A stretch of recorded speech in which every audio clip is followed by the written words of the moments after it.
నేను కేటీఆర్ గారిని కోరుతా ఉన్నా, ఎందుకంటే పరిశ్రమల శాఖకు సంబంధించి వారు కూడా ఈ శాఖను నిర్వహించారు అధ్యక్ష. లగచర్ల జరిగిన సంఘటన ఎవరు సృష్టించిండ్రు, దేనివల్ల సృష్టించిండ్రు? ఈరోజు ప్రభుత్వం ఒక సంకల్పన చేస్తే అది కూడా ముఖ్యమంత్రి గారి నియోజకవర్గంలో అభివృద్ధి జరగొద్దని ఎవరు ఆలోచన చేసిండ్రు? ఎవరు రైతులను ప్రేరేపణ చేసిండ్రు? రైతులను ప్రేరేపణ చేసి రెచ్చగొట్టి ఒక అధికారిని సంపాలని ఆదేశం ఇచ్చింది ఎవరు? ఈరోజు స్పష్టంగా కూడా తేట తెల్లంగా ఈరోజు ప్రజల మధ్యలో ఉంది అధ్యక్ష. నేను కోరుతా ఉన్నది ఒకటే, నేను మొన్న కూడా మాట్లాడినప్పుడు చెప్పడం జరిగింది అధ్యక్ష. ఈరోజు మేము ఒక ప్రయత్నం చేస్తూ ఉన్నాం అధ్యక్ష, ఒక ఆలోచన, ఒక లక్ష్యం పెట్టుకొని పనిచేస్తూ ఉన్నాం. ఆ లక్ష్య భాగ సాగతంలో తెలంగాణ రైజింగ్ అని పెట్టి ఈరోజు యావత్ ప్రపంచంలోనే ఒక తెలంగాణ మరి మన భారతదేశంలో ప్రధానమైన ముఖ చిత్రంగా నిలబడాలని ఆలోచన చేసి ముందుకు నడుస్తూ ఉంటే అనేక సందర్భాల్లో కోరినాం, అభివృద్ధికి అడ్డు రాకుండి, అడ్డుపుల్ల లేకుండి, రైతులను రెచ్చగొట్టకుండి, రైతులను రెచ్చగొట్టే ప్రయత్నం చేస్తే మీరు మాకు కాదు అన్యాయం చేసేది, రాష్ట్ర ప్రజలకు అన్యాయం చేస్తూ ఉన్నారు, ఆపు చేయండి అంటే కూడా వినలేదు. ఎవరు అధ్యక్ష? ఎవరేసిండ్రు శిక్ష? వారికి సంబంధించిన మాజీ శాసన మండలి సభ్యులకి శిక్ష ఎవరేసిండ్రు అధ్యక్ష? ఇదిగో మేము కాదు, మేము కోరింది అది. ఈరోజు నేను మా కేటీఆర్ గారు నిజంగానే ఒక ప్రోగ్రెసివ్ పొలిటీషియన్ అనుకున్నాం, కానీ లగచర్లకు పోయి మళ్ళా రైతులను రెచ్చగొట్టే ప్రయత్నం చేసిండ్రు. ఇదేంది అధ్యక్ష? ఇంకో దగ్గర ఎక్కడ పరిశ్రమ పెడితే దాన్ని రెచ్చగొట్టే ప్రయత్నం చేస్తూ ఉన్నారు. ఎక్కడ అభివృద్ధి జరగొద్దు కాంగ్రెస్ పార్టీ ప్రభుత్వ హయాంలో అని ఆలోచన చేస్తే ఈరోజు మేము చెప్తా ఉన్నాం అధ్యక్ష, మాకు తెలుసు ఏ ప్రయత్నం చేయాలి, ఏ విధంగా పరిశ్రమలు తీసుకురావాలి, రేపు రాబోయే కాలంలో ఏ విధంగా ఈ రాష్ట్ర అభివృద్ధికి కాంగ్రెస్ పార్టీ చెప్పిన ప్రతి అభివృద్ధి సంక్షేమ పథకానికి అడుగులే విధంగా చేయాలి. ఈరోజు అనేక సందర్భాలు చెప్తా ఉన్నారు, గౌరవ ముఖ్యమంత్రి గారు చెప్పిండ్రు. నేను అడుగుతా ఉన్నా అధ్యక్ష, 15 నెలలు గడిచింది, 15 నెలలు గడిచింది అధ్యక్ష. ఒకటి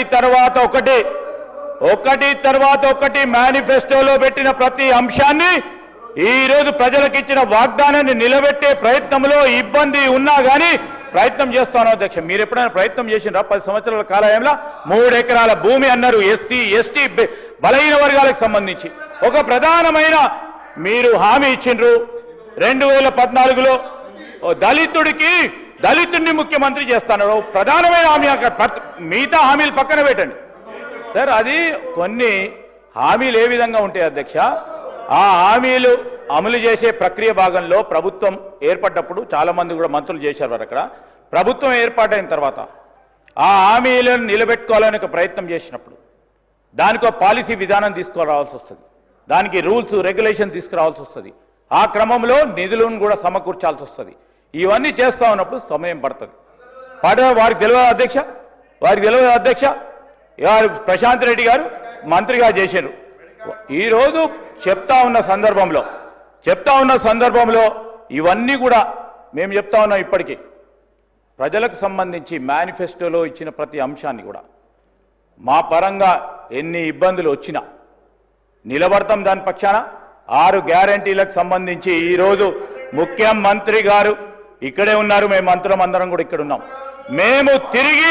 మేము తిరిగి మళ్ళా ప్రజాక్షేత్రంలో 2028లో ప్రజాక్షేత్రంలో పోయినప్పుడు ఈ 6 గ్యారెంటీలు నిలబెట్టి అందరికీ అందజేసి పోయే కార్యక్రమం చేయకుంటే ఇది కాంగ్రెస్ ప్రభుత్వమే కాదని మీ ద్వారా మనవి చేస్తూ నేను ఈరోజు మీరు చెప్పండి, సూచనలు ఇవ్వండి.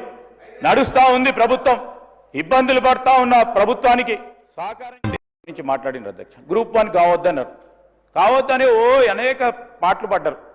అశోక్ నగర్ పోయినరు, విద్యార్థులను రెచ్చగొట్టిండ్రు, అల్లర్లు సృష్టించారు. కానీ మా చిత్తశుద్ధి, మా లక్ష్యం గ్రూప్ 1 పరీక్షలు నిర్వహించాలి. 2011లో జరిగిన తర్వాత ఇప్పుడు జరపాలి. ఎట్టి పరిస్థితుల్లో పారదర్శకంగా ఈ గ్రూప్ 1 పరీక్షలు నిర్వహించాలి, చేయాలని చేసినాం. 600 పైచీలకు ప్రభుత్వ ఉద్యోగాలు కల్పించి గ్రూప్ 1 మన చిన్నారులందరికీ కూడా ఈరోజు గ్రూప్ 1 అధికారులు కావడానికి మొట్టమొదటిసారి తెలంగాణ రాష్ట్రం ఏర్పడ్డ తర్వాత చూస్తూ ఉన్నారు అధ్యక్ష. దాన్ని చూసి సంతోషపడండి. గ్రూప్ 2, గ్రూప్ 4, గ్రూప్ 3కి సంబంధించి అనేక నియామకాలు చేస్తూ ఉన్న సందర్భాలు డిఎస్సికి సంబంధించి సార్ ఇవన్నీ కూడా చేస్తా ఉన్నాం. మా బాధ్యత. ఏదో ఏమయ్యా నువ్వెందుకు చేస్తున్నావు, మా బాధ్యతలో భాగంగా చేస్తా ఉన్నాం. మంచి సూచనలు సలహాలు ఇచ్చే కార్యక్రమం చేయండి. మేము ఎందుకంటున్నాం అంటే అనేక సందర్భాలు అనేక విషయాలు మాట్లాడిన అధ్యక్ష. ఇవన్నీ కాదు, మేమంతా కూడా మనం అందరం కూడా చేయాల్సిన పని రాష్ట్ర ప్రజలకు సంబంధించిన సంక్షేమ అభివృద్ధి. ఎక్కడెక్కడైతే మిస్సింగ్ లింక్స్ ఉన్నాయో దాన్ని పూరించే కార్యక్రమం చేస్తాం. ఆ రోజు మీరు కానీ మేము కానీ యావత్ రాష్ట్ర ప్రజానికానికి సంబంధించిన వివిధ సంఘాలు కానీ తెలంగాణ రాష్ట్రం ఎందుకు కావాలి, ఎందుకు మనం రాష్ట్రం ఏర్పాటు చేసుకున్నాం, ఆ ఏర్పాటు భాగంలోనే ఏవైతే మీరు మిస్సింగ్ లింక్స్ ఉన్నాయో అవి చేయాల్సిన బాధ్యత మా పైన ప్రజలు పెట్టిండ్రు. తప్పకుండా కష్ట నష్టాల కోర్చి తప్పకుండా చేసే కార్యక్రమం చేస్తామని మీ ద్వారా గౌరవ సభ్యులకు తెలియజేస్తా ఉన్నాం.